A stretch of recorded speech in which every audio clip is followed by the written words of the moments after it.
200 NS मा clutch plate कसरी फेर्न सकिन्छ भन्ने सजिलो तरिका यहाँहरूलाई देखाउँदैछु है त। यो चाहिँ मैले NS 200 को क्लच प्लेट सबै खोलिसकेको छु, मोबिल सबै झारेर अब फिट गर्ने तरिका सिकाउँदैछु है त। यो क्लच प्लेट हाल्नुभन्दा अगाडि एउटा यो वासर हुन्छ, यो वासर चाहिँ हामीले नबिर्सिकन हाल्नुपर्छ अनि यसपछि हामीले क्लच प्लेट छिराउन सक्छौँ। यो क्लच प्लेट चाहिँ कहिलेकाहीँ अड्किने हुँदाखेरि हामीले यसलाई गियरमा राखेर पछाडिको चक्का घुमायो भने चाहिँ यो स्वात्तै छिर्छ है त, सजिलोसँग छिर्छ। अनि त्यसपछि हामीले एउटा यो नट कस्नुभन्दा अगाडि चाहिँ एउटा वासर हाल्नुपर्छ है त। यो वासर पनि बिर्सिनु हुँदैन। यो वासर हालेपछि हामीले जाम नटलाई चाहिँ कस्नुपर्छ। अनि यो जाम नट चाहिँ के हुन्छ भन्दा ठ्याक्कै उल्टो है त। हामीले सामान्य अरू बेला नट खोले जस्तै यो चाहिँ कस्दाखेरि उल्टो कस्नुपर्छ है त। अनि खोल्दाखेरि पनि उल्टो खोल्नुपर्छ। यो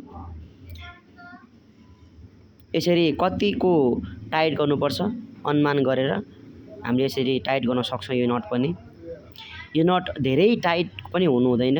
ओभर टाइट गर्दाखेरि कहिलेकाहीँ स्लिप भइदिन सक्छ नट, अनि तपाईँको यो स्लिप भयो भने चाहिँ फेरि पछि कुना बनाउन गाह्रो छ।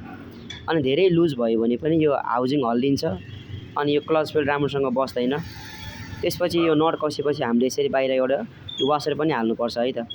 यो वासर चाहिँ ठ्याक्क हामीले यसरी मिलाएर हाल्नुपर्छ। म अलिकति मिलाउँदैछु है टिले हानेर।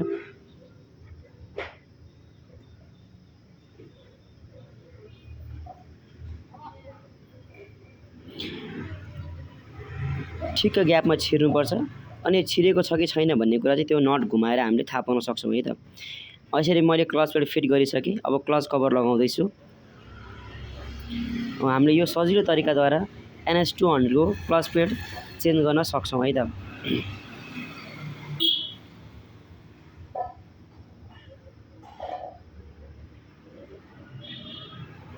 यसरी सबै नट टाइट गरेपछि हामीले क्लच यसरी यहाँ क्लच वायर पनि यो लकमा छिराउनुपर्छ।